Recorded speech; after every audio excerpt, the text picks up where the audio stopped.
There we have, just got this thing back from the engine shop. We got the engine back and in this week. Couple changes, hasn't really tested on it at all. So this buy run was much needed. He's usually runs backside with the front end off. They move some weight around, trying to make a hit with the front end on. A lot of these backside cars run 400 to 500 pounds of weight in the rear end.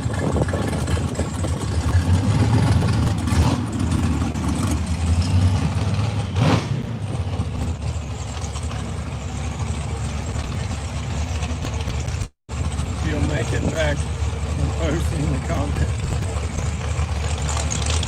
I only average about probably